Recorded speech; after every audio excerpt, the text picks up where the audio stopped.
Bonjour, bienvenue sur Tous en Cuisine avec Seb. Aujourd'hui, nous réalisons ensemble une crème caramel de Porto. Pour réaliser cette crème caramel de Porto, il va nous falloir 1 litre de lait, 6 œufs entiers, plus 2 jaunes, 150 g de sucre qui vont se décomposer en 100 g et 50 g. Les blancs, on les utilisera pour une prochaine recette. Et 10 centilitres donc de vin de Porto, d'un vin cuit. On en prendra uniquement 10 centilitres. La première opération, on va faire chauffer les 1 litre de lait.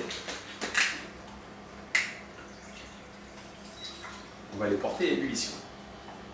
Dans la cuve du robot, on va mettre les 100 g de sucre, les 2 jaunes et les 6 œufs.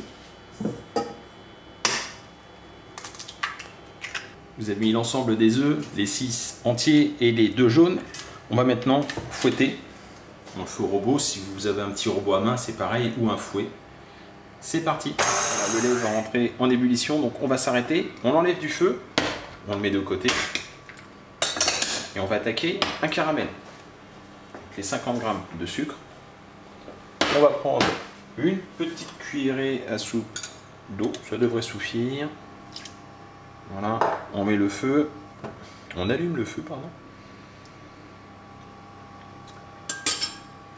Voilà, et on va attendre que le caramel prenne. On ne touche pas la casserole telle qu'elle, on attend que ça blondisse et je vous montre la suite. On met les blonds, ça ne va pas tarder. Donc on n'y a pas touché, on ne l'a pas agité. C'est presque parfait, on s'arrête là et on vient déglacer avec le Porto.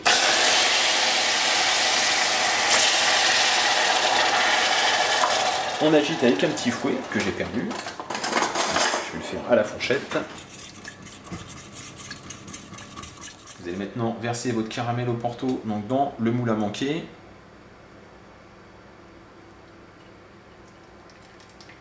Tout en fouettant, je vais donc rallumer le robot. Tout en fouettant, vous venez verser donc au fur et à mesure le lait donc, qui a légèrement refroidi.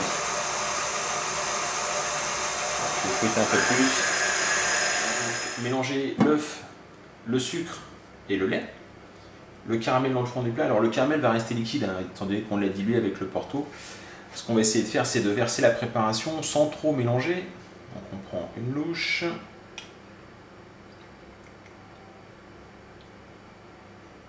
Là, et on verse délicatement.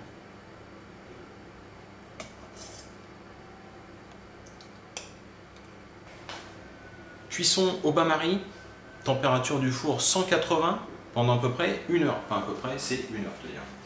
Donc c'est parti, je vous montre ça, pas forcément la sortie du four, on va attendre que ça refroidisse un petit peu. La crème caramel de Porto est cuite, elle a refroidi là exactement à peu près 24 heures, parce que je ne peux pas faire autrement, mais sinon, une fois qu'elle est fraîche, vous la mettez au frais et quelques heures suffisent. On va maintenant la démouler, opération qui devrait être relativement simple, parce que vous voyez, il ne colle pas du tout. Hop. Attention, c'est sûr il est tombé. Et voilà, bon, il y a une petite erreur, il y a une petite bulle qui s'est formée ici, mais bon, c'est pas bien méchant. On a un joli caramel donc parfumé au Porto. Si toutefois vous êtes gourmand, vous refaites un caramel chaud et vous en nappez encore un petit peu. Là, ça suffira amplement. Voilà. Donc j'espère que cette recette, j'en ai mis un peu partout, j'espère que cette recette vous a plu et que vous allez la tester. Laissez-moi des commentaires si vous la testez, même si vous ne la testez pas d'ailleurs. Voilà, je vous remercie de me suivre sur ma chaîne YouTube Tous en Cuisine avec Seb et je vous dis à très bientôt pour d'autres recettes. Au revoir.